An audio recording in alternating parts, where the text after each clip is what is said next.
Então vamos lá, boa noite a todas e todes, né? É uma alegria hoje receber uma pessoa tão especial como a professora Fabiana Oliveira, da Universidade Federal de Alfenas.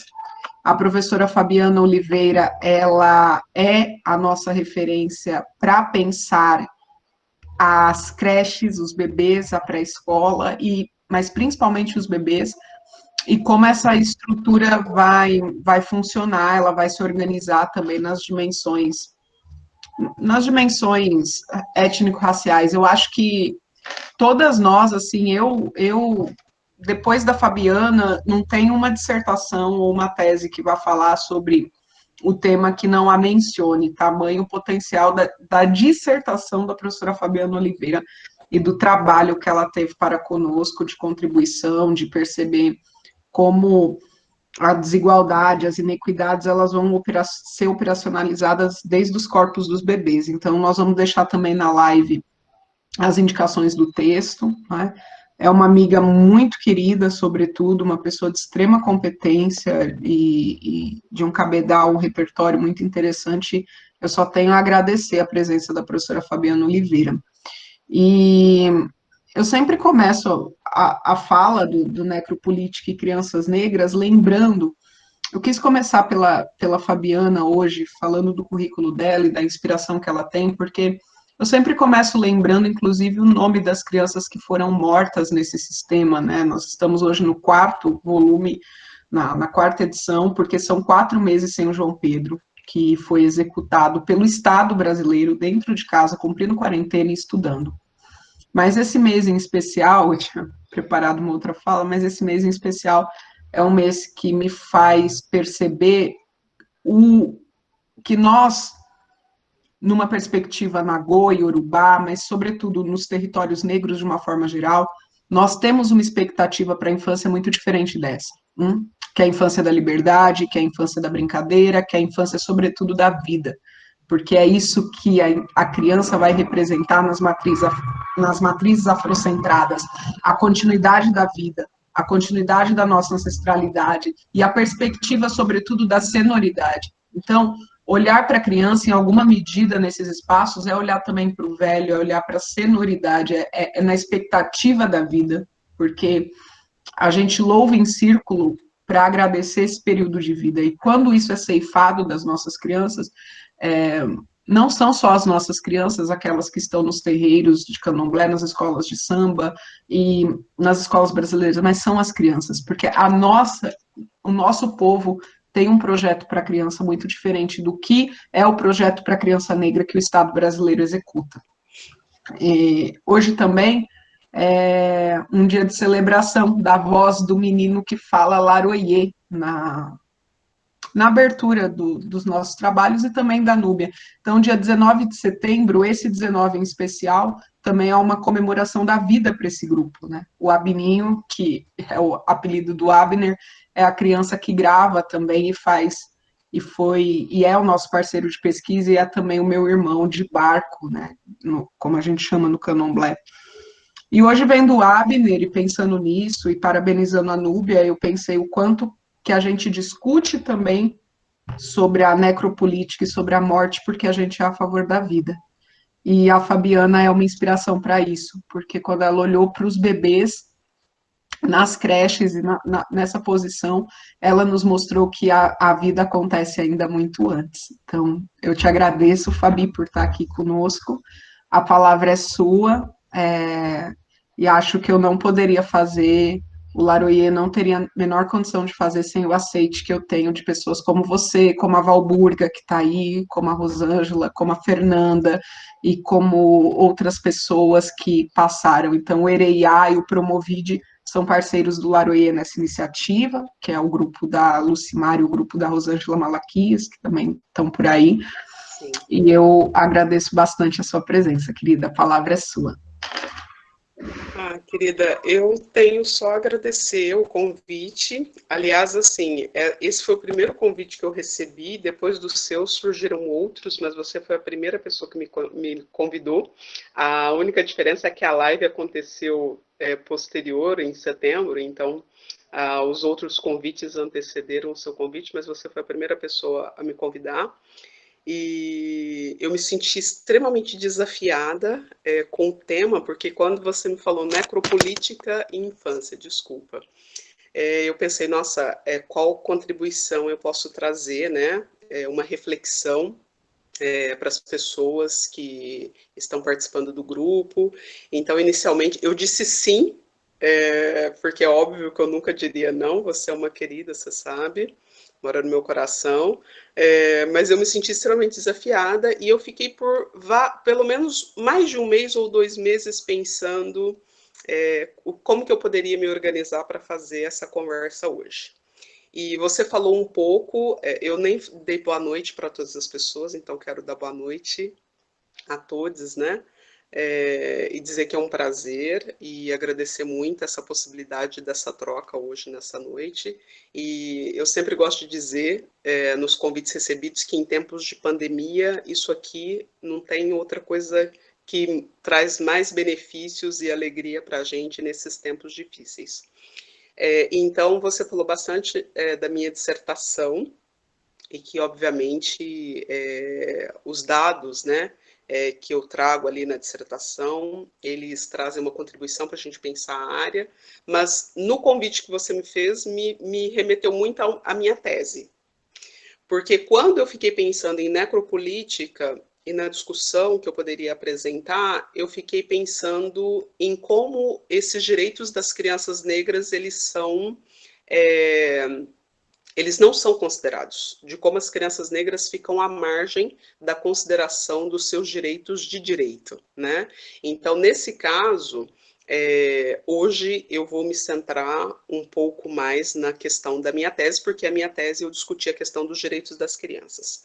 Então, eu vou estar falando a partir disso, né?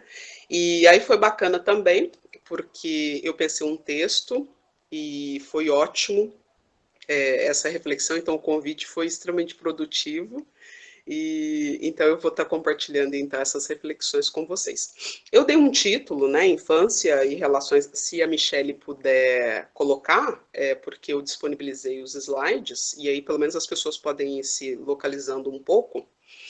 Eu dei um título, né, Infância e Relações Étnico-Raciais, Significados de Ser Criança e Negra no Brasil.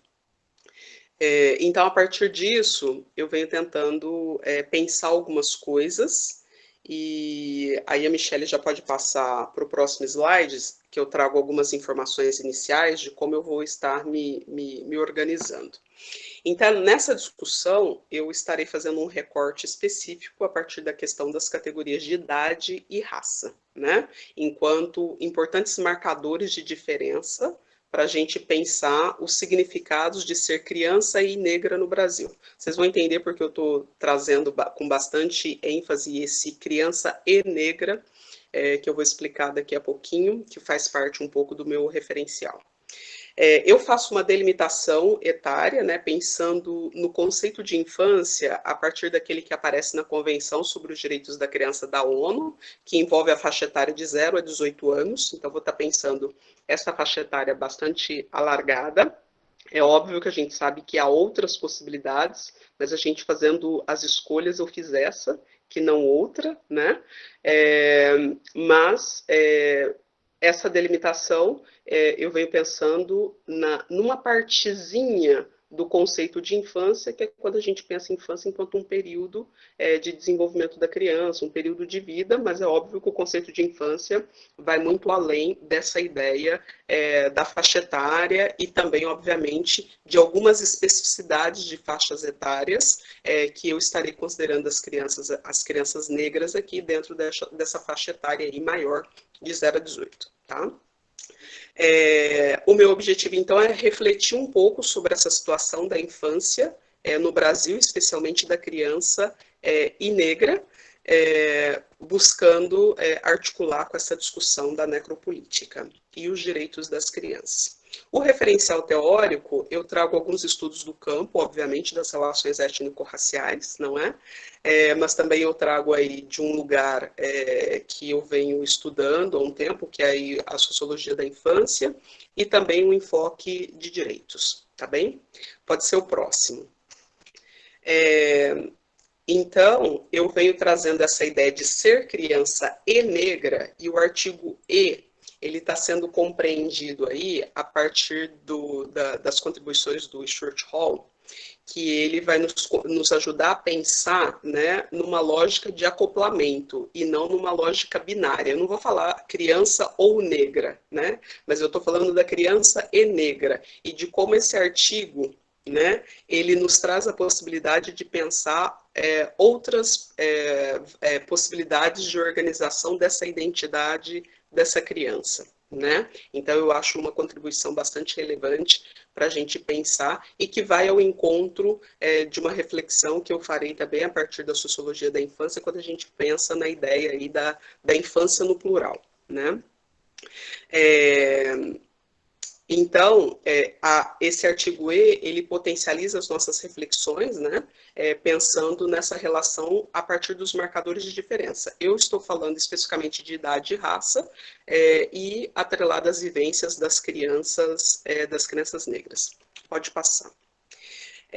Então, nessa reflexão, eu não poderia começar essa reflexão sem retomar, e não vou retomar, mas uma longa discussão, mas pelo menos pontuar, né, que na história da infância, quando a gente pensa na história da infância, ela acaba refletindo uma discriminação, né, quando a gente pensa nas crianças negras, porque não só nas crianças negras, mas de um modo geral nas crianças, porque essas crianças elas são apresentadas como infãs, né, como esse sujeito que não fala, é sempre o adulto que diz sobre as crianças, né, mas ao mesmo tempo também não fala de uma criança negra. Né? A gente tem aí uma normatividade dentro dessa ideia moderna de infância que se disseminou uma concepção universal de criança e que está dentro da lógica de uma criança branca, né? Das vivências de uma criança branca e não de uma criança negra. Né? Então, nesse caso, é importante a gente buscar formas de desconstruir e de questionar esse discurso dessa normatividade. Né, que nos leva, né, que nos conduz um modo de olhar para as crianças de forma universal, a partir de um padrão de infância, que é essa infância moderna e que ainda rege os nossos modos de olhar para as infâncias das crianças, das nossas crianças, né? E aí, ao mesmo tempo, essa normatividade, ela produz a ideia de crianças e de não crianças. Então, essa discussão também para mim é importante. Eu trago aí a contribuição da Mark, do Aitken, Cook, para pensar essa ideia de não criança, né? Por favor, pode passar, Michele. E de como essa ideia de não criança, ela também está atrelada quando a gente olha para uma criança negra, né? Então, eu coloco essa pergunta. Quando se olha para uma criança negra, a partir dessa normatividade que nos produz um modo de olhar, um modo de se relacionar com essa criança negra, o que a gente vê? Né? Primeiro, em muitas situações, ela está invisibilizada. Né? Então, essa criança, por conta das inúmeras situações, por conta do racismo, das dificuldades das questões estruturais, essa criança ela é invisibilizada nos discursos, nas práticas, não é? Em segundo, a ideia de uma não criança. E aí essa ideia de não criança seria essa ideia de um não ser. Eu não estou falando não criança no sentido de um adulto em miniatura, por exemplo, de uma criança, de um adulto em miniatura, não. Não criança no sentido de uma não humanidade. E aí vocês vão entender onde eu quero chegar. Uma não humanidade, por quê? Porque isso justificaria interdições, punições e até mesmo a morte dessas crianças, né?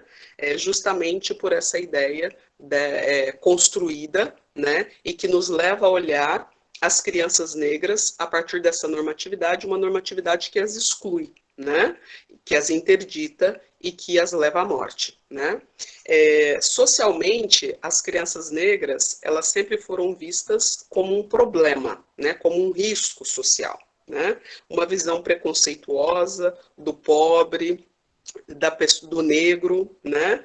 Então, o Danzelot, ele tem uma perspectiva interessante que ele fala em crianças em perigo e crianças perigosas, né? E de como essas crianças em perigo, elas estão precisando de cuidado e proteção, e as crianças perigosas nessa ideia de menor, né? Um termo historicamente utilizado mas não para todas as crianças, mas sim quando a gente pensa nessas não crianças, né? Essa utilização desse termo menor, ele aparece hoje, não com tanta frequência, obviamente, mas inclusive aparecia em documentos oficiais, né, relacionados à infância, e que depois isso aí foi alterado por conta da convenção, por conta do ECA, etc.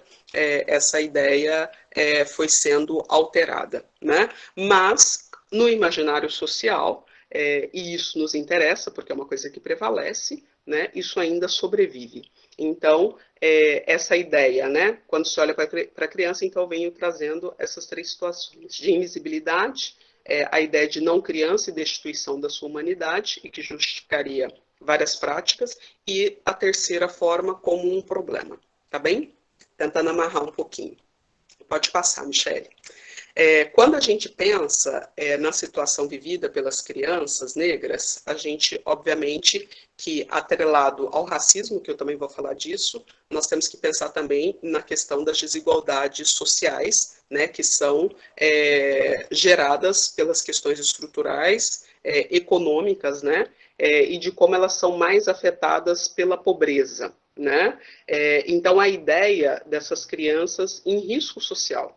Então, socialmente, há a criação dessa visão da criança como um problema e como um risco, mas, na verdade, as crianças negras estão numa situação de risco social, né? E que é resultante dessas estruturas sociais, econômicas. Então, quando a gente pensa na globalização, nós temos aí a questão do aumento das desigualdades, novos riscos e de como isso gera ainda maiores situações de exclusão para as crianças negras, que são consumidas por essa situação, pela pobreza, que muitas vezes trabalham desde cedo, a questão do trabalho infantil, como uma presença marcante na vida dessas crianças.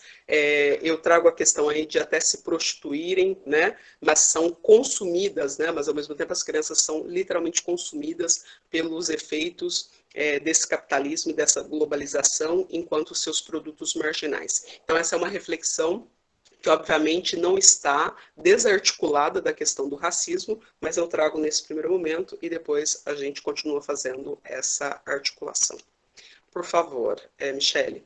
Então, as crianças, eu falei, né, que o objetivo era fazer um recorte etário e racial. Então, quando a gente pensa no recorte etário, as crianças, elas compõem um grupo da população, né, que é visto de forma subalterna, né, que ocupa uma posição marginal, né, por conta, especificamente, dessa condição etária que é definida pela sua idade, por essa categoria geracional que ela ocupa, né? E aí, obviamente, que a gente poderia fazer toda uma discussão do adultocentrismo, né? Que eu já falei um pouco de como somente esse adulto fala para essa criança que acaba sendo invisibilizada.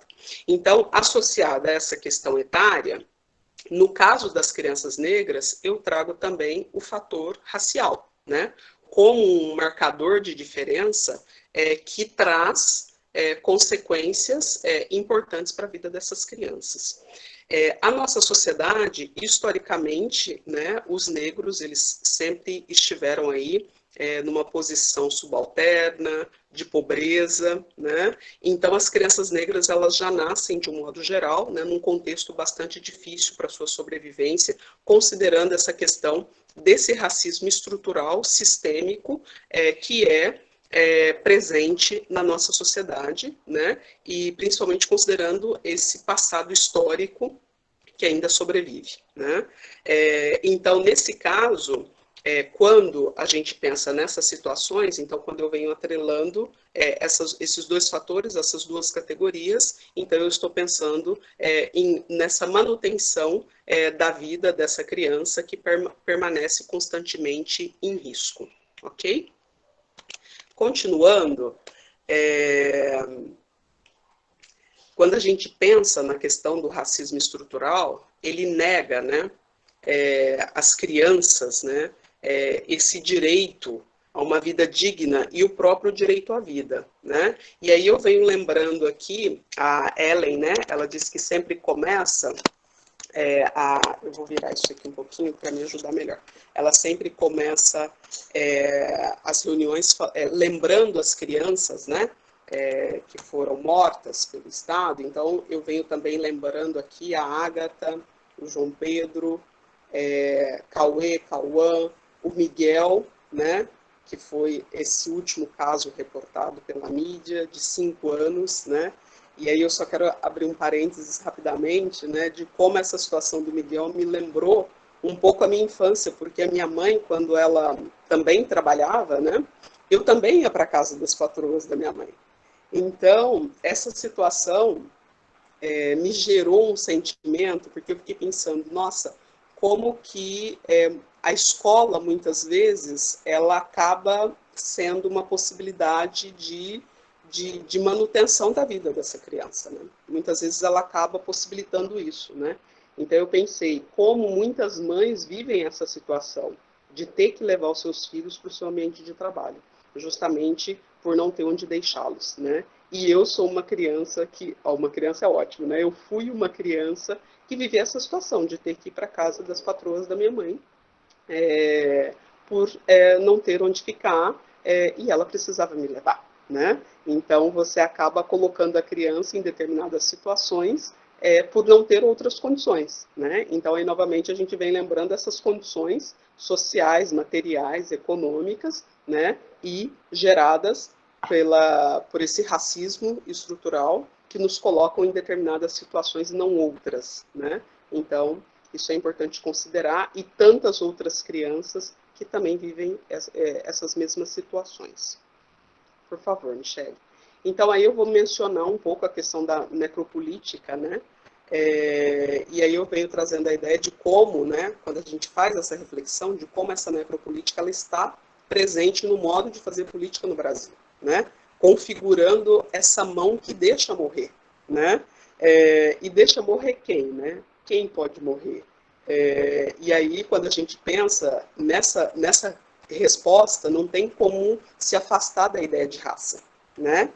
A ideia de raça nessa questão ela é preponderante, né? Então, os negros, sim, nessa perspectiva, as vidas negras não importariam dentro dessa lógica, né? Aqui a ideia de não humanidade também prevalece, né? Que eu vim trazendo anteriormente.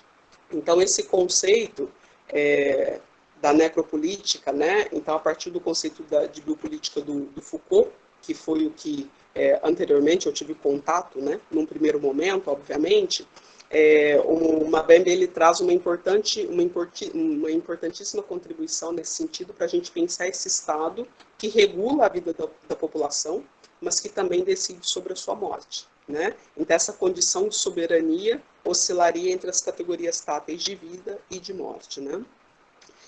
Então, nesse caso, levaria a um estado de exceção permanente que organizaria as condições para a efetivação desse necropoder. Então, na leitura que eu faço, né, então aí a necropolítica ela teria sua justificação nesse racismo estrutural que impossibilita a consecução dos direitos das crianças negras, levando muitas delas à morte, né, inclusive no próprio ventre materno. Né? Nós tivemos aí artigos recentes de pesquisadoras de diferentes universidades brasileiras que fizeram pesquisas muito importantes, considerando as mães, né, as grávidas, e de como as grávidas negras elas morrem mais por conta da Covid-19 do que as mulheres brancas, né? Então, quando a gente pensa, a gente está considerando essa criança negra no ventre da sua mãe, já com seu direito de vida desconsiderado, né? E aí a gente vai pensar, bom, elas estão morrendo ainda grávidas, por quê? E aí a gente tem N questões para se considerar, pensando na questão do racismo estrutural, né? No acesso a esse sistema de saúde, na forma de atendimento nesse sistema de saúde, então tem várias questões para a gente considerar nesse sentido. Então, na minha concepção, a raça ela é a grande explicação para essa justificação dos discursos e das práticas racistas que justificariam essa necropolítica, né? E que por isso se naturaliza a morte dos negros e se afirma e confirma esse ideário dessa supremacia branca. Tá? Então, considerando essas discussões, a partir dos recortes etários e de raça, eu venho também pensando a partir dos estudos sociais da infância, né? Especialmente da sociologia da infância, e aí me ajuda a pensar, né, de como as crianças vivem diferentes infâncias, possibilidades diferentes de infâncias, a partir dos seus diferentes contextos, atrelado às questões etárias, de raça, classe, gênero, religião, etc. Né? Tudo isso se constitui enquanto marcadores sociais de diferença, né?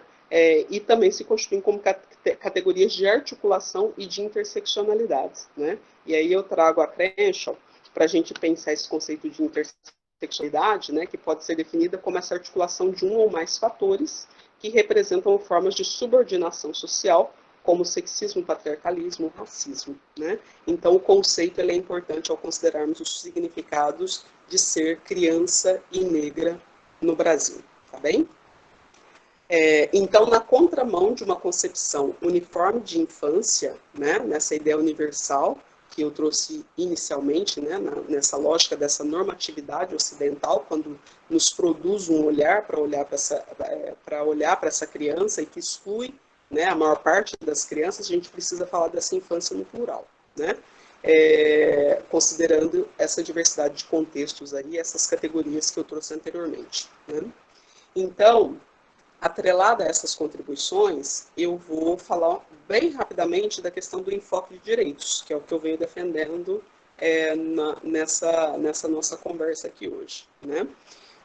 O enfoque de direitos, eu venho trazendo o enfoque de direitos em detrimento ao enfoque de necessidades. Né? Porque o enfoque de necessidades, ele carrega a ideia de uma caridade privada, de um voluntariado, e também não trata o problema, mas só os sintomas, né? Ele não busca as causas desse problema. Então, as metas são parciais, né? Se pensa na ideia de compensar um direito em detrimento de outro, né? Na verdade, hierarquiza as necessidades. Então, por exemplo, alimentação antes da educação, por exemplo. E no enfoque de direitos, não.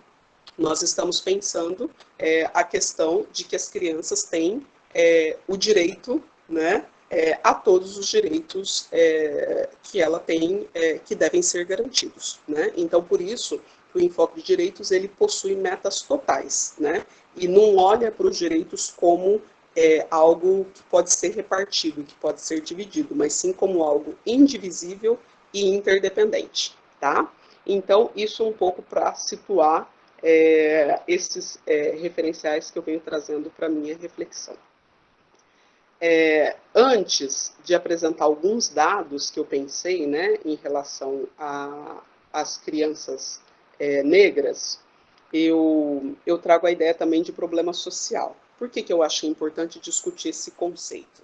Porque quando a gente pensa nas crianças, que eu acabei de mencionar, que a Ellen mencionou, né, muitas vezes, né, na maior parte das vezes, elas ganham uma visibilidade na mídia. Né? Mas, de fato, o que isso representa? O que essa visibilidade realmente traz como um resultado para se buscar justiça nesses casos, nessas situações que vem acometendo a vida das crianças negras. Então, por isso que eu achei importante pensar no conceito de problema social. E que ele também é importante, né, nessa reflexão que eu venho apresentando. Né? Então, eu trago uma contribuição da Fulvia Rosenberg, que ela vem dizendo o seguinte: uma atenção cuidadosa ao campo de conhecimentos referente à construção de problemas sociais tem nos ajudado a situar a posição que a criança pequena ocupa na agenda de políticas públicas, na hierarquia de questões que incitam a atenção pública. Então, a partir disso, eu coloquei aqui uma questão, né? No próximo slide. Qual é o lugar que as crianças negras têm ocupado na agenda das políticas públicas, dos direitos, né? Então, segundo a Rosenberg, há um mercado de problemas sociais, né? E nesse mercado de problemas sociais, ela vem dizendo que algumas situações geram a atenção da mídia, da opinião pública, algumas situações se transformam em celebridade, outras mobilizam pequenos setores restritos e outras são simplesmente ignoradas, né? E aí ela vem dizendo que nesse mercado dos problemas sociais há uma hierarquização, né? Nessa mídia, na opinião pública, do que realmente dar visibilidade, né, e se ocupar. Então, por isso que eu venho trazendo essa discussão como algo importante para essa nossa conversa hoje, né? Por quê? Porque a criança negra, ela, como eu já trouxe rapidamente essa reflexão anteriormente, ela sempre foi vista como um risco, como um problema social, né? Mas aqui eu venho trazendo a ideia, né, tentando, né, desconstruir essa ideia da criança como um problema social, obviamente, né, da criança negra como um problema social, mas sim pensando, né, dar destaque a essas situações de opressão, de violência, de descaso e morte, né, que se encontram tantas crianças negras, e isso sim que leva à ideia da construção de um problema social, né? São essas situações ocasionadas pelas questões de desigualdades, do racismo, não é? Ocasionadas por essa necropolítica, que levam a essas situações e que precisam se tornar um problema. O problema não está na criança, mas sim nessas situações que são criadas, que são geradas e que precisam ganhar visibilidade, né? Para que as crianças possam ter, a partir disso, os seus direitos, a garantia efetiva dos seus direitos, de proteção, de participação, mas também principalmente o seu direito à vida e a uma vida digna, obviamente, né? Então, nesse caso, quando um problema social ganha materialidade, né, ao atingir o seu conhecimento da sociedade, não somente enquanto uma denúncia, mas também na busca de soluções. Então, por isso que nesse mercado dos problemas sociais, né, o que a gente precisa é que efetivamente esses problemas sociais que acometem a vida das crianças negras, que efetivamente eles ganham a visibilidade necessária, né, e não da questão do panfleto, né, da vulgarização dessas situações, mas efetivamente como algo que possa gerar políticas públicas e alterações nessas situações vivenciadas, né? Por isso que eu venho trazendo alguns exemplos de indicadores sociais, né, para a gente pensar em como vários problemas sociais têm atingido a vida dessa criança negra, né? E que, obviamente, consequentemente, podem levar a essa não sobrevivência, a essa morte dessa criança. Pode passar, Michele, para esse slide. Na verdade, o que eu trago aqui rapidamente? Eu trago alguns relatórios do Unicef, dos anos de 2017 a 2019, que eu encontrei dados sobre as crianças negras. Então, esses dados, eles estão espalhados nesses vários relatórios. São 8 relatórios, né, que eu encontrei nos anos de 2017 a 2019. Então, nesses relatórios, aparece falando das crianças negras, mas não de forma como foco. Então, a minha ideia foi, de alguma forma, compilar um pouco esses dados para justamente ir compondo essa ideia desses problemas sociais que estão tão presentes na vida das crianças negras e dar visibilidade a esses problemas sociais, né, na busca, efetivamente, da garantia desses direitos. Tá? Então, pode passar, Michele. Então, eu não vou tratar especificamente de cada um dos relatórios, mas eu vou trazer alguns dados. Também não trouxe tabelas para mostrar, porque eu fiquei também muito preocupada com o tempo. Mas então eu vou trazer alguns dados que, obviamente, depois a gente pode, se alguém tiver interesse, a gente pode debater mais, eu posso enviar, etc. Então eu vou começar por 2 relatórios que tratam da questão do índice de homicídio na adolescência, né? Então, por isso, justificando aquela faixa etária que eu trouxe como um recorte para pensar a questão da infância. Então, por isso vocês vão entender, porque eu estou trazendo também dados aí até essa faixa etária de 18 anos. Então, esse índice de homicídios na adolescência, ele é calculado, né, a partir aí, eu venho trazendo esse valor do IHA, para os 300 municípios com população acima de 100 mil habitantes, né? Em 2014, é o dado que tem nesse relatório de 2017, esse índice era de 3,65, né? Então, isso significa que para cada 1.000 adolescentes que completam 12 anos, 3,5 morrem vítimas de homicídio antes de chegar aos 19, ou seja, ao longo do ciclo vital da adolescência, né? A região Nordeste tem uma prevalência maior quando consideramos o seu IHA, que foi de 6,5, né, o mais elevado do Brasil. O estado do Ceará e de Alagoas também estão no topo desse ranking, dessa violência, chegando aí o seu IHA a 8, né? E aí, de acordo com o relatório, né, se nós fizermos uma projeção futura, né, caso esse índice não diminua, estima-se que entre os anos de 2015 e 2021, mais de 16.500 adolescentes na faixa etária entre 12 e 18 anos poderão ter suas vidas interrompidas.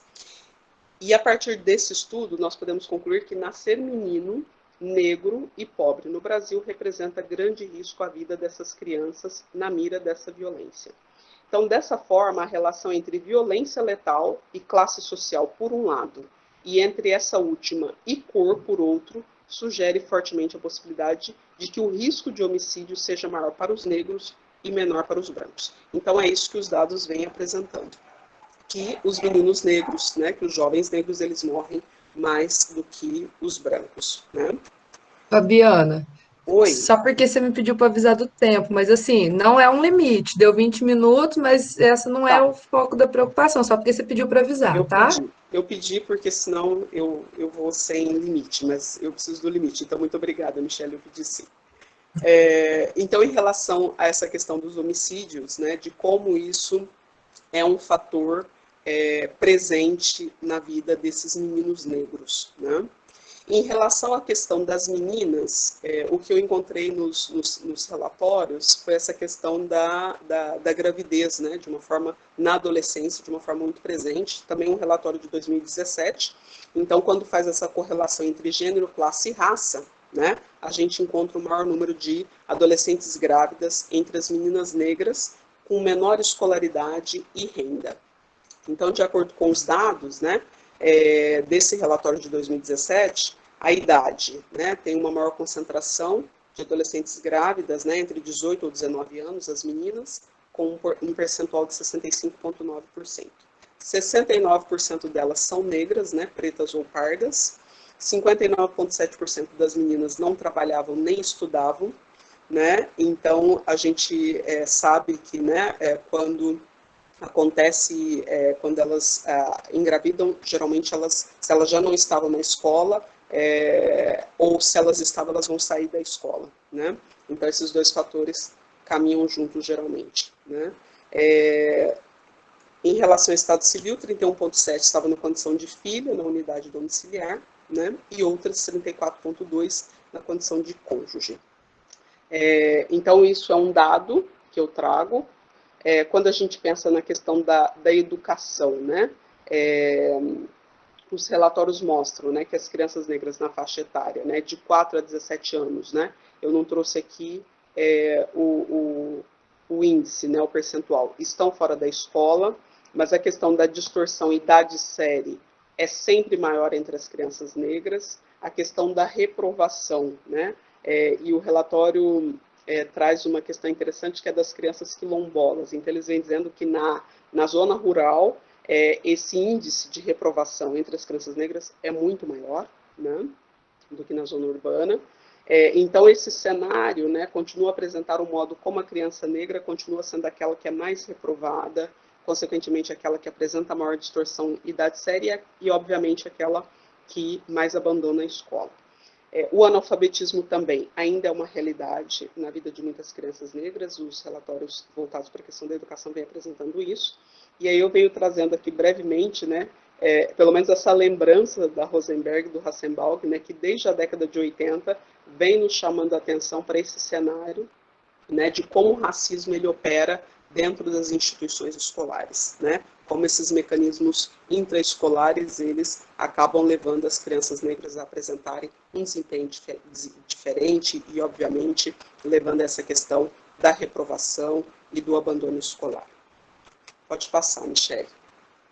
Aí um pouco para ir fechando essa ideia dos dados, né, que eu trouxe mais para exemplificar, em relação à privação de informação, os relatórios vêm apresentando que o não acesso à internet, televisão e rádio está entre 73% das crianças negras, meninas e meninos, né?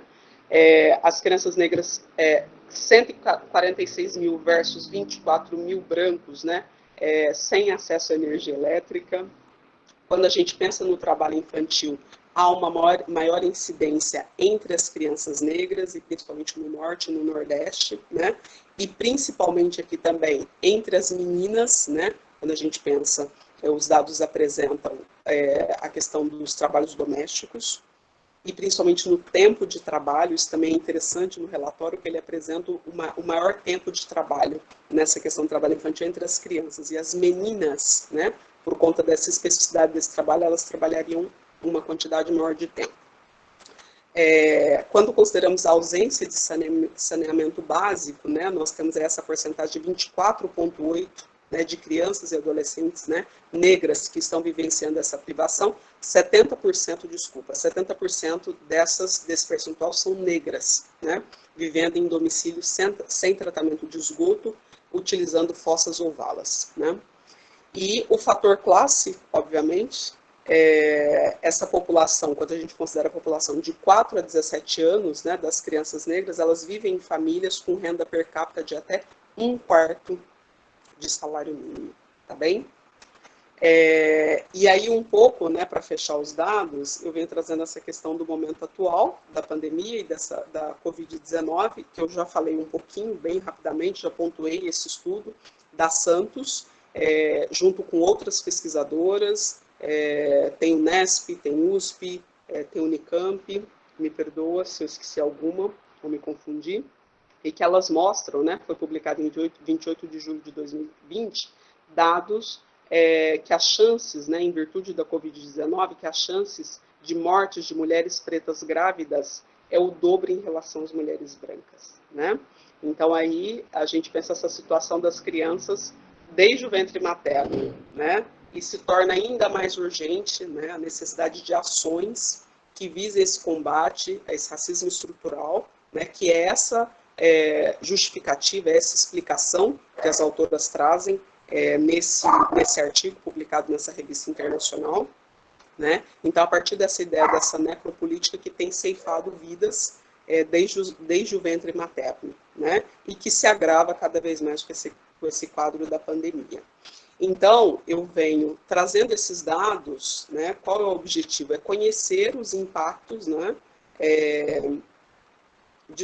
Então é fundamental conhecer os impactos da pandemia na situação de vida das crianças negras. Já estou indo para o próximo slide, me desculpem. Pode passar, Michele, por favor. Então, eu já vou tentando fechar um pouco. Só me atualiza, porque eu acho que eu me perdi aí no slide. Não, É esse mesmo ou é o próximo? Tá certinho, querida. Muito É o obrigada. próximo? Não é esse, tá certinho. Beleza, desculpa. Tá? Imagina. Então, a criança, né, negra e pobre vive a partir de privações múltiplas, né? Então, segundo os dados, quando consideramos 6 direitos básicos, né, educação, informação, água, saneamento, moradia e proteção, né, contra o trabalho infantil, essas crianças vivem a privação de todos esses direitos, né? Meninas e meninos negros vivem, então, situações extremas no Brasil. Então, os indicadores, eles nos apontam como as crianças negras são as mais afetadas na garantia dos seus direitos, pois estes são violados, considerando a exploração do capital, desse racismo estrutural, que naturalizam, né, essas desigualdades. Então, as crianças negras são as que mais sofrem essas privações e privações múltiplas. Pode passar o próximo. Então, o racismo, essa ideia, né, e acaba ficando invisibilizada, né, nos discursos e nas práticas, né, ao considerarmos esses graves problemas sociais que as crianças negras vivenciam. Por isso que eu trouxe a discussão do problema social, né, de como a gente precisa construir a ideia do problema social atrelado a essas situações de desigualdades, do racismo, invertendo essa lógica historicamente construída da criança como um problema, né? Então, os indicadores utilizados nessa reflexão, eles nos indicam, né, esses graves problemas sociais que vêm acometendo as crianças negras e que precisam ser considerados pelos elaboradores de política, né, na atribuição, na distribuição dos recursos desse setor específico, visando essa promoção dessa igualdade racial. E aí eu trago os indicadores e defendendo essa ideia de monitoramento, para a gente conhecer essa situação, porque elas não são, de um modo geral, apresentadas na mídia, não ganham visibilidade da mídia, né? Então é importante a gente conhecer para monitorar esses indicadores, visando aí possibilidade de mudança para essas muitas vidas que importam, né, das nossas crianças negras. Pode passar, por favor. Então, é importante, obviamente, a existência de políticas de universalistas. Então, nós temos a Convenção sobre os Direitos da Criança, de 89, tem o ECA, de 1990, né? Então, óbvio que é importante essas políticas, né, esse tipo de política, mas é importante a gente pensar também que não dá para desconsiderar a necessidade de políticas públicas e programas específicos para as meninas e os meninos negros brasileiros, né? Buscando essa equidade, essa justiça social, baseada numa política redistributiva que considere o reconhecimento das diferenças. Então, eu trago aqui uma contribuição da Nancy Fraser. A política de redistribuição identifica-se com as políticas de classe, de um lado, ao passo que a política de reconhecimento se assimila as políticas de identidade com as lutas de gênero, sexualidade, nacionalidade, raça, etc. Bom, então, eu nem estava me dando conta, mas então esse é o último slide, enfim. E eu trago algumas poucas referências, tá bem? Não são todas que eu usei, mas eu trouxe para exemplificar. Depois, se alguém tiver interesse, obviamente eu posso passar as referências completas. Então, foram essas questões, essas situações que eu pensei em trazer para pensar, esse desafio, como eu disse, que a Ellen me colocou, me convidar para falar aí em relação à necropolítica em infância, e que eu consegui pensar só a partir da minha tese nessa discussão sobre os direitos das crianças. Então, estou à disposição, quem desejar abrir, fazer alguma pergunta, alguma consideração, que a gente possa continuar a conversa, o debate, eu estou à disposição. Muito obrigada. Poxa, que presente. Gratidão, Fabiana. Nossa, eu que agradeço imensamente o convite, por essa oportunidade. Muito obrigada mesmo. Imagina, por nos apoiar, e eu estou aqui encantada, porque tá aí, acho que a gente tem que lutar para mudar o conceito do que é um problema social. O problema social é estrutura. Sim. Nunca foram as nossas crianças, né? E isso é muito distinto. Então, acho que é uma sacada, como todas, né, as suas. Por isso que eu falo, é muito raro, a gente sabe disso, né? Do que se espera desde uma dissertação até a tese para uma pesquisadora, e você sempre foi essa pesquisadora com uma ótica diferente, profunda e intensa, né? Fico muito grata mesmo. A gente já tem algumas pessoas aqui se inscrevendo, a Yasmin toda orgulhosa, ai que linda, bom saber Toda que vez ela escreve, ela faz questão de aparecer aí. Mas também, poxa, eu também morreria de orgulho, olha lá. Certíssima, certíssima. E tem um Júnior que está inscrito, eu vou passar então a palavra para ele, vou pedir para as pessoas irem se inscrevendo, né, também, enquanto isso a gente vai tentando anotar aqui. Tá bem. Oi, Fabiana, obrigado aí pelas explicações. Na verdade, acho que não chegaria a ser uma pergunta, porque não existe uma receita de bolo para trabalhar com racismo em sala de aula, né? Mas eu vivenciei na creche a seguinte situação, que uma menina negra em sala, um ano, mais ou menos um ano e meio, e ela não recebia atenção das professoras e era evitada pelos colegas. Um dia qualquer ali, eu perguntei, mas o que está acontecendo? Por que ela é assim? Uhum. Aí a monitora respondeu, olha, Júnior, ela é assim porque a gente acha que ela tem algum problema mental, que ela é autista ou é isso, ou é aquilo, porque ela não agradece, ela não pede as coisas, ela não sorri. Enquanto tinha outra menina em sala de aula, essa sim tinha uma doença mental, mas Sim, ela recebia todas as atenções. A professora pegava com ela na mão, sim, levava para todo quanto é canto, dava comida na boca, fazia tudo. E essa menina que tinha realmente uma doença era branca, enquanto a menina sim. negra não recebia nenhum tipo de atenção. Uhum, 3 dias, que foram os últimos dias que eu tinha que fazer o estágio, eu sim. passei a brincar com essa menina. Uhum, Parece coisa, parece milagre. Foi o que a professora falou. Você fez um milagre, porque você fez a menina sorrir. Eu falei, não, eu não fiz um milagre, eu brinquei com ela, eu dei atenção para ela, história. pelo que ela precisava. Inclusive, Sim, os próprios alunos em sala de aula evitavam ela. sim. Aí a questão é, isso já cria um estereótipo de que a criança negra, ela não merece atenção, ela não precisa de atenção. Sim. E por professores, por uma monitora que era, inclusive era negra. Então, ela mesma não dava atenção para uma criança porque ela achava, sem ter certeza, Uhum, que ela que a tinha um criança tinha problema. uma doença mental. Sim. Júnior, isso que você traz, assim, infelizmente, é uma situação que muitas crianças negras vivenciam, né? Essa questão de não serem olhadas, de não serem tocadas, de não terem essa atenção que os outros ganham, né?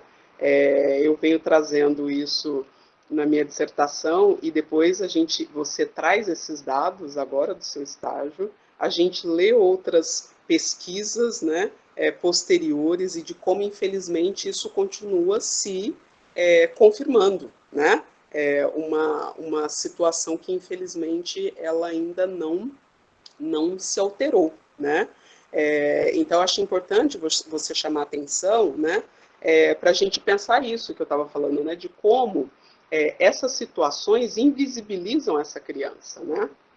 Ela estava lá o tempo todo, né? Mas aí por várias questões, então quer dizer, você deu uma atenção para ela, você falou com ela, você olhou para ela, né?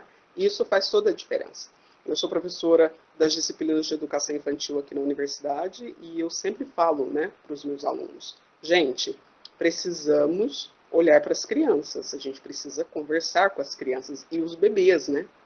Por mais que eles não utilizem essa nossa linguagem, mas eles utilizam tantas outras, né? E isso é muito importante. Mas muitas das vezes, né, essa criança negra ela fica sem esse lugar, né, possível, né, nessas relações que são estabelecidas nessas instituições educativas. Então, quando você traz o exemplo, me faz pensar justamente na questão que eu trouxe, né, a contribuição do Danzelot, como ele fala que tem criança em perigo, né, então você cuida, você protege, né, você, como você diz, a professora dava a mão para essa criança branca, que já era sabido que ela tinha uma doença mental, vou falar assim, e aí me perdoe, né, porque são tantos termos que às vezes eu não sei qual é o mais correto, e essa criança negra, que era uma suposição que ela tivesse alguma coisa, né? E aí nessa suposição a gente também pode pensar que ela não tinha nada, né? Muitas vezes ela estava ali sempre naquele cantinho e que eu também via muitos bebês negros também nesse cantinho, né? Ficava ali. Se você não chegasse e não conversasse, não trouxesse aqui para a roda, ela ficava lá. Então, nós, enquanto educadores, nós temos, né, essa função de observar as crianças, de ver como que elas estão ali no grupo, e, obviamente, eu preciso fazer com que todas estejam, né, ali, de alguma forma, participando, se relacionando com as outras crianças, com os adultos, e se não, eu preciso observar melhor, né, eu preciso tentar entender, eu preciso tentar compreender. Mas a situação, infelizmente, quando envolve o racismo, as crianças negras, é justamente de você não considerar, né? É como se aquilo fosse natural, né? É natural dela, ela é assim mesmo, então a gente deixa ela, né? Mas eu, enquanto educador, enquanto professor, eu não posso deixar, né? Eu preciso compreender e eu preciso, de alguma forma, por isso que eu acho muito importante, e eu gosto sempre de falar isso, né? Quando eu estou falando com professores, do afeto, né? Essa coisa de afetar o outro. Eu afeto o outro com o olhar, né? Um modo de falar. E aí eu não estou falando em amor, né? Porque se eu for falar do amor, aí eu não consigo efetivamente considerar todas as crianças, porque eu não vou conseguir amar todas, né? Mas agora afeto. E aí é importante, porque quando a gente pensa na garantia dos direitos das crianças, de uma educação de qualidade, eu estou pensando que essa criança tem esse direito, né, de consideração da sua subjetividade, do seu modo de ser, né, de ser considerada. Então, nesse caso, a gente precisa, né, e aí por isso que formação de professores é importante, tanto inicial quanto continuada, para a gente pensar essas situações que se naturalizam de tal forma e que não nos deixa refletir sobre elas, né? Então, você que estava de fora, e obviamente que vem estudando essa temática, ou que muitas vezes isso já era algo que te chamava a atenção, mesmo antes de você trazer isso como um estudo, mas você chega ali e você identifica uma situação, né? Mas quem está ali todo dia, naquele dia a dia, não consegue identificar, né? E vai apresentando justificativas para deixar essa criança nesse canto, nesse lugar que não é o lugar dela, né? É em outro lugar, é de outro jeito, é de outra forma. Então, eu acho importante a sua contribuição para a gente pensar isso. Como elas são invisibilizadas, né? Porque elas estão ali, elas não são invisíveis, mas essas práticas e esses discursos as invisibilizam, e de como isso é naturalizado, né? E a gente passa a considerar normal. E aí você fala, bom, uma delas era negra, mas a gente também tem que pensar de como nós somos produzidos nessa lógica, né? Desse racismo, brancos e negros, né? Então, quando a gente pensa nas questões, né, da branquitude, a gente também tem que pensar como essas questões também nos afetam, né, enquanto negros, né? Então, isso é importante. Então, a sua contribuição é bacana para a gente refletir sobre isso e pensar de como é importante a gente falar desse tema, porque muitas vezes é só assim que a pessoa passa a olhar. Porque às vezes ela realmente não está vendo. Ou aquilo está tão natural para ela que ela não consegue ver de outra forma. Então, eu gosto muitas vezes, e eu gosto no sentido de que assim, é gratificante quando você faz uma conversa dessa e às vezes a pessoa fala assim, Fabiana, eu nunca me atentei para isso. E eu acredito nela. Ela nunca se atentou para isso. Ela não tinha condições de se atentar para isso, né? E aí, quando você traz essa contribuição para a gente pensar o quanto é importante continuar batendo nessa tecla da formação inicial e continuada para a gente garantir a efetivação desse direito à educação, uma educação de qualidade, que considere as diferenças, né, como um direito das crianças, desde a educação infantil, né? Acho que me alonguei. Imagina, e é muito bom te ouvir, Fabiana, é muito bom te ouvir. Inclusive, o Fabiano está agradecendo, o professor da Unicamp, o Fabiano, a Luana faz uma fala aqui sobre a falta de acolhimento, né? E quando a gente pensa, principalmente com tudo que você traz sobre o direito aos direitos, acolhimento é um direito das crianças, que não vem sendo trabalhado. A Maitê reporta que ela também vivenciou isso, a mesma coisa que o Júnior também muito recentemente, de crianças expressando essa situação, como eu também vivenciei, quando a gente pega lá atrás, Eliane Cavaleiro vai trazer, aí são 20 anos da pesquisa da Eliane, né, Claro. e a gente ainda vê essas reproduções da estrutura que é o nosso verdadeiro problema social, como você trouxe, assim, só tem que agradecer. Agora, como que a gente dá esse giro epistemológico para mostrar que o problema social é a estrutura e não as nossas crianças, isso vai ser fundamental. Estou pirada pensando nisso aqui com você, porque quando a gente olha só, na fala do Júnior, também essa criança era vista como um problema social. Também. Na fala da Maitê ali, a criança era vista como um problema social. Então, é ligada à sujeira, é ligada à doença, é ligada a abandono. Sempre, né? Ou aquelas coisas que eu falo para as minhas alunas, né, que passam por mim na disciplina de fundamentos, eu falo assim, olha, vocês podem falar o que quiser, o absurdo que quiser na sala de aula e a gente conversa. Agora, não me vem falar de família desestruturada. Porque já teve, assim, as primeiras aulas, né, mostrando que essa construção social de família é uma construção efetivamente falida e uma construção social, isso é forjado. Então, não venha me dizer que isso parte de uma desestrutura, né? A gente pode começar argumentando de tudo, mas eu falo que a pedagoga, o pedagogo tem que saber isso como um ponto de partida. Então, mas infelizmente isso opera com tanta força ainda, né, querida? Porque, e principalmente na educação infantil, porque a relação com as famílias, muitas vezes, né, são diferenças, né? Eu também gosto muito de discutir isso. Você, lá na sua casa, tudo isso que você aprendeu, de como você deve ser, etc., esses discursos todos, né, que você vai introjetando e depois vai reproduzindo, mas quer dizer, isso, de uma família para outra muda, né? E de como esses conflitos ocorrem muito na educação infantil, principalmente na creche, que as crianças são menores, né? Quando a gente pensa. Então, nesse caso, ainda essa percepção das famílias, e principalmente as famílias pobres e negras, ainda é muito negativa, né? A questão do lugar, desse ambiente, desse contexto, e dessa questão da própria ideia de raça, né? De como isso vem atrelado, vem tudo junto, né? Então, recentemente na mídia nós vimos aí uma juíza que condenou uma pessoa por conta das suas características raciais. Então, quer dizer, olha que coisa antiga, se a gente for pensar, né? Falar da questão da violência como algo atrelado à questão racial, à questão biológica, muitas vezes também ao lugar de onde a pessoa vem, né?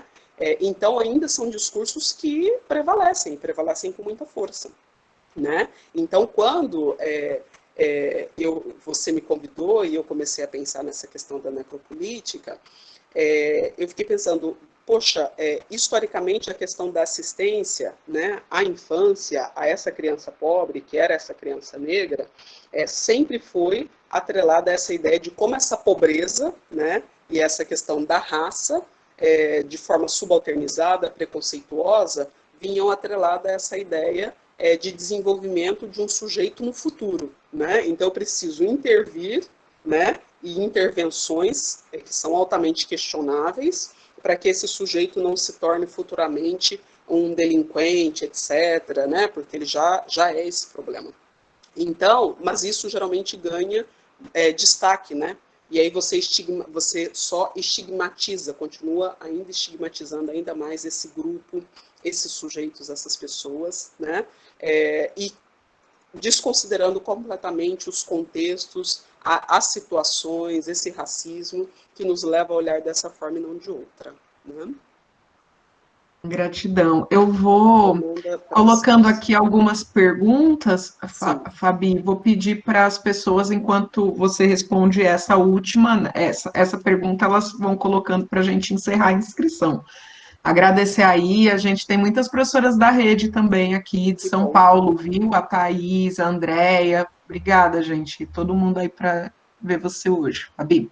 Bom. Então, a Maria Sônia está agradecendo a sua exposição potente e precisa, com informações de discussões e dados importantes. Ela gostaria que você falasse um pouco mais sobre a discussão da globalização, relacionado também às crianças negras imigrantes de países africanos e do Haiti. Ela está iniciando um estudo sobre o atendimento a essas crianças na rede municipal de São Paulo, e por isso essa abordagem chamou atenção para ela da globalização. Eu já quero ler esses estudos que estão iniciais, hein?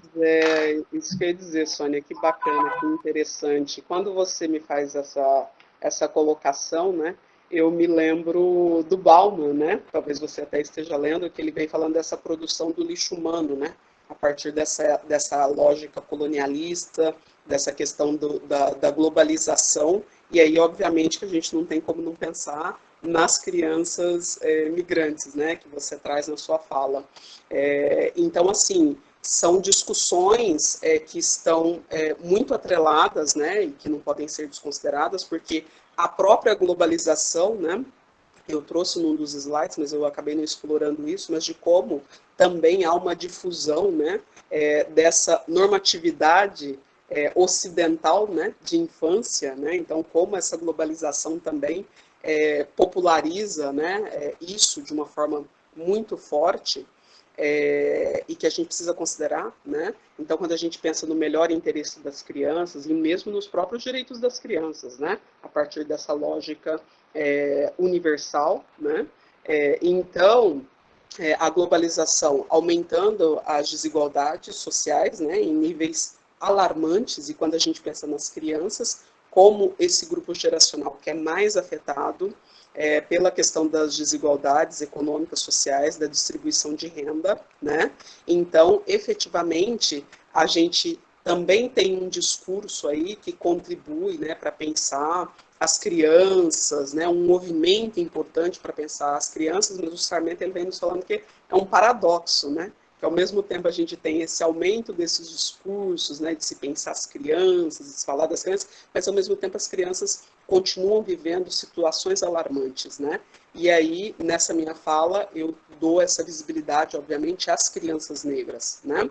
E que é alarmante mesmo, e de como a gente precisa cada vez mais trazer isso à tona, falar disso, e principalmente essas situações atuais, né? Que esses movimentos, né, de migração têm trazido, né, e que tem gerado, né, e que pelo menos precisa gerar, né, alterações nas nossas instituições educativas. Eu participei de uma banca na USP, fantástica, falando das crianças, mas não eram africanas.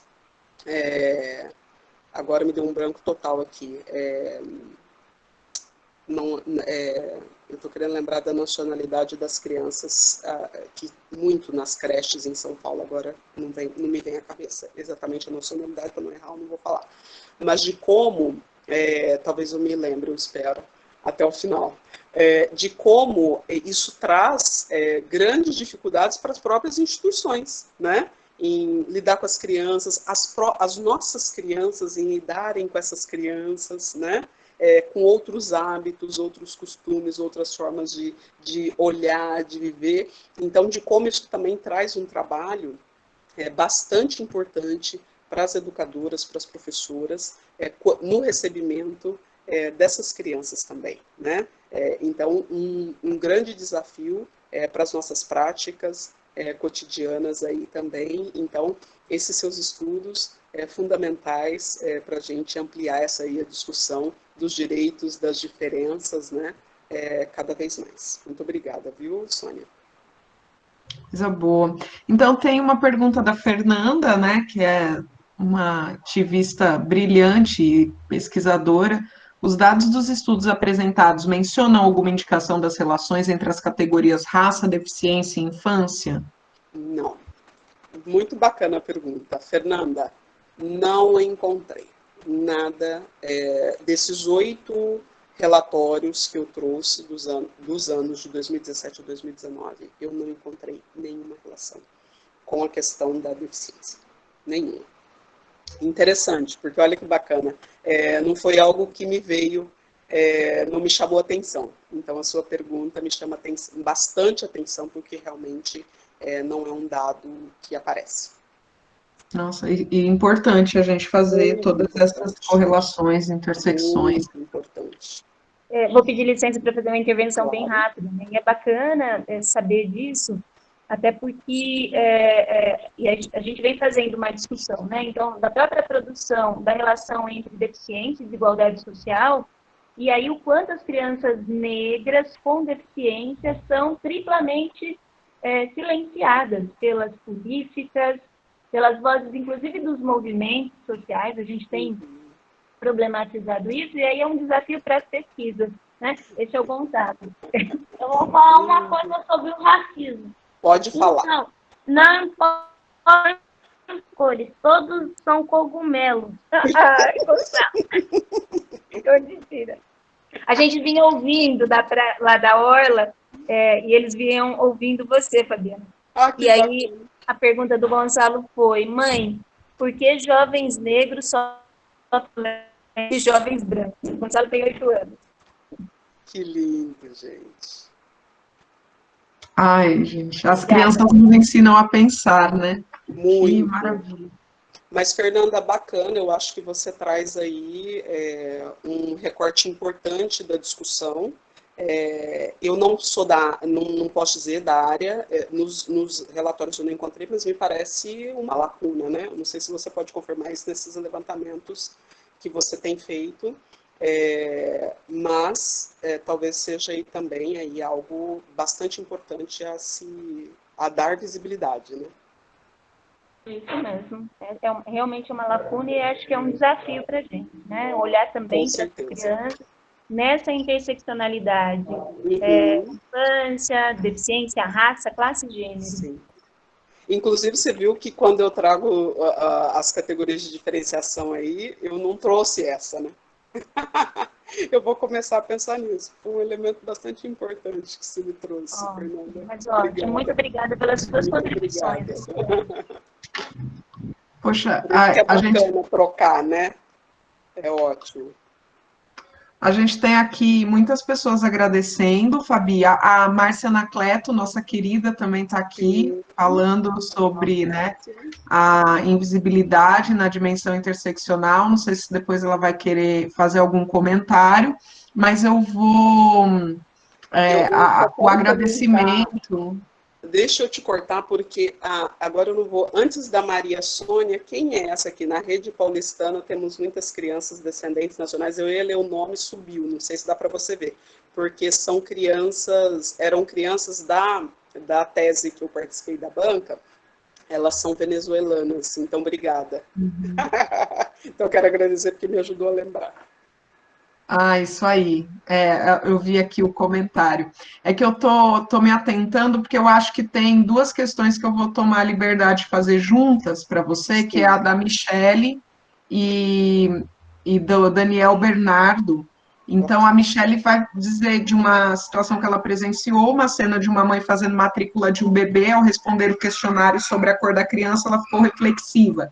Acho que é pardo, o pai é preto e eu sou morena, ela vai ficar bem moreno também, mas vou pôr pardo. Fiquei pensando o que levou ela a fazer essa escolha, o que está em jogo, mais elogios, e o que você acha sobre as cotas raciais? Acho que é uma pergunta importante da gente falar, lembrando que 2022 está aí, né? Pois é. Então, olha, essa fala dessa mãe, o problema que a gente precisa considerar é o seguinte: quando a gente ouve muitas crianças, e tem várias pesquisas aí apresentando a questão das classificações, né, que as crianças fazem, então, assim, tem um leque, né, de cores, né, que são utilizados, e pelas crianças desde muito cedo, obviamente, que os adultos, né, vão passando isso para as crianças, e eu estou começando pelas crianças para dizer que os adultos também, tem muitos adultos pretos, né, e pardos, que em relação ainda à questão étnico-racial, ainda tem muitas questões que ainda precisam ser, não vou dizer resolvidas, mas as pessoas precisariam ter acesso a algumas informações, algumas discussões. Por exemplo, eu quando entrei na universidade, para minha graduação, eu me recordo quantas questões que eu tinha em relação à minha negritude. Era muito difícil para mim, mas muito. E aí eu me recordo como, depois dessa entrada na universidade, como me ajudou participar dos grupos, das discussões, conhecer autores refletindo sobre o tema que eu não tinha acesso antes, que não me ajudava a pensar a minha negritude, a minha subjetividade, a minha identidade. Então, nesse caso, a mãe, eu compreendo perfeitamente a dúvida. Bom, como que eu posso nomear, né, essa cor do meu filho, se cada um é de uma cor? E a gente utiliza muito essa coisa, né? É moreno claro, é moreno escuro, porque para a gente essa coisa da cor da pele é muito importante quando a gente faz as classificações sociais, né? Então, você ser moreno claro, né, você de alguma forma você já tem ali algum tipo de vantagem em relação ao que é moreno escuro. Então, tem peso, né? Você dizer eu sou preta, né? Eu participo das comissões da comissão de heteroidentificação na universidade, né? E essa é uma pergunta, né?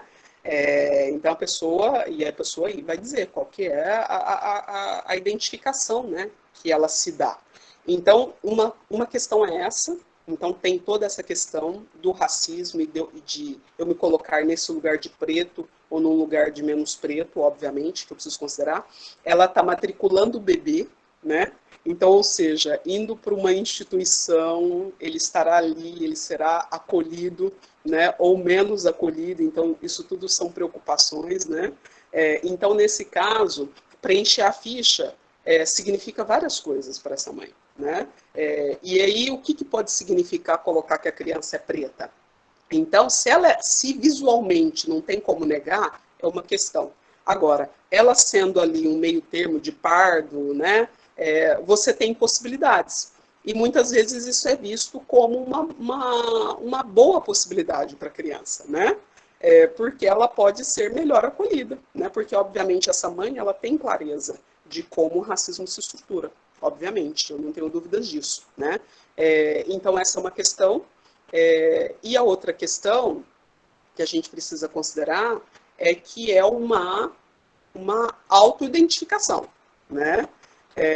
Então, também nesse caso, ela pode dizer o que ela acha da autoidentificação, por mais que ela esteja fazendo para o bebê e não para ela própria. Mas então acho que isso também é importante considerar, né?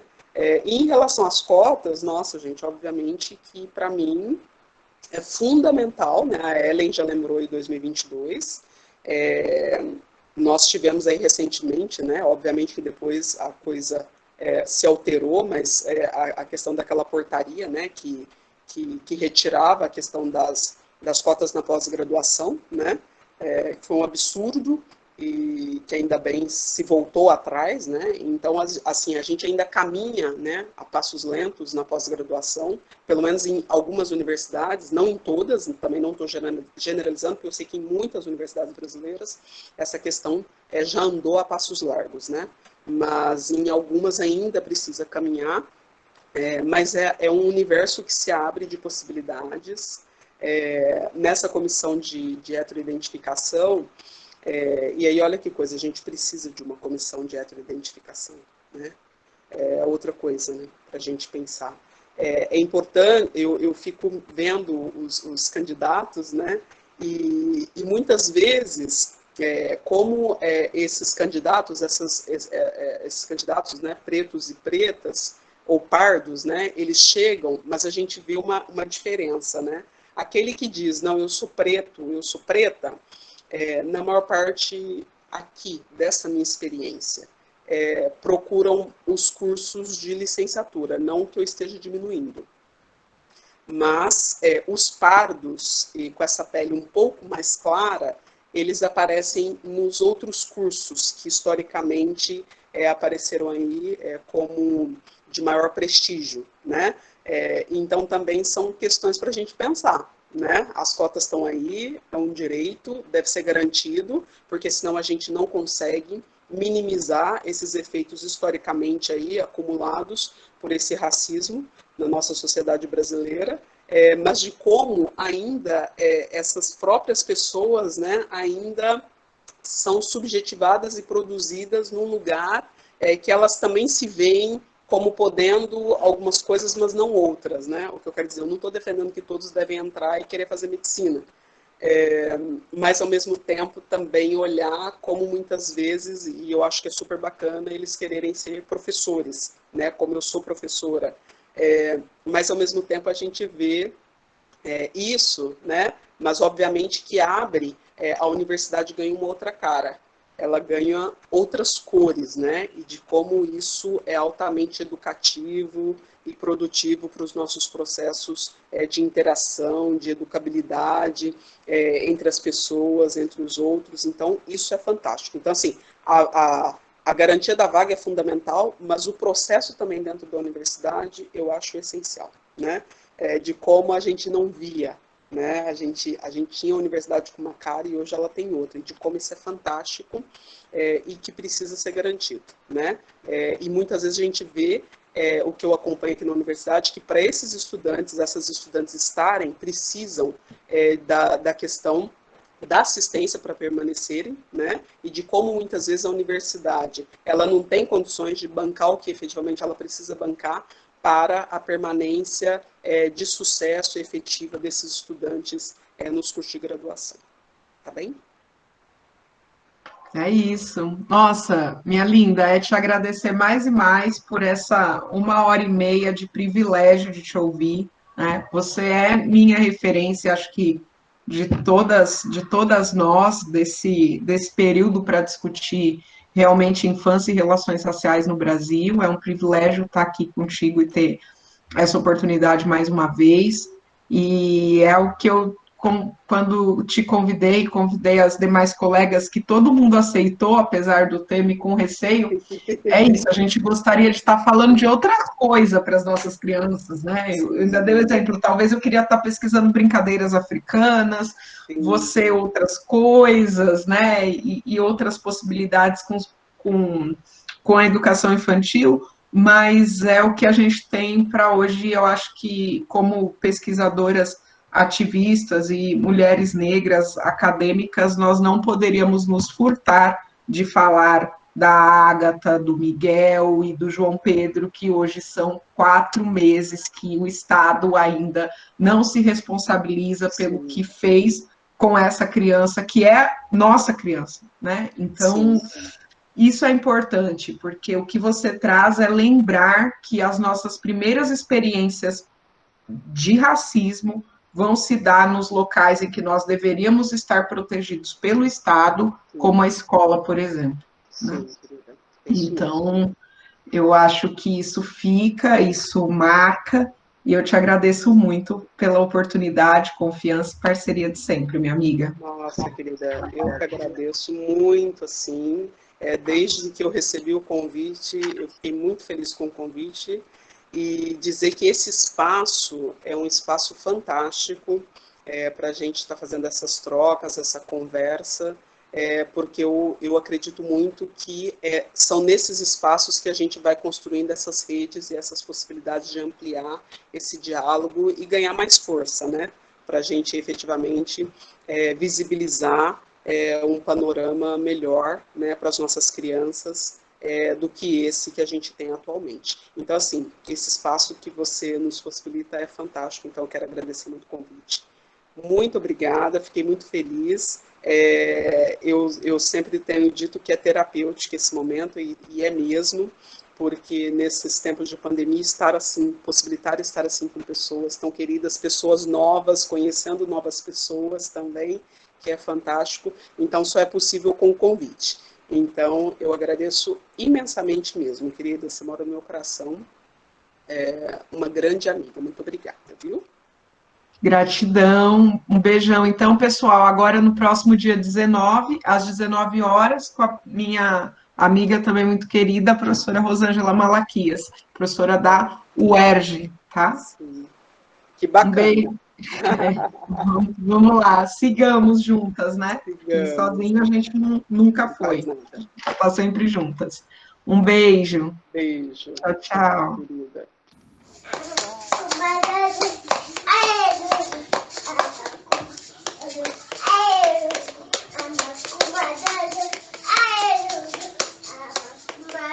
Laroye.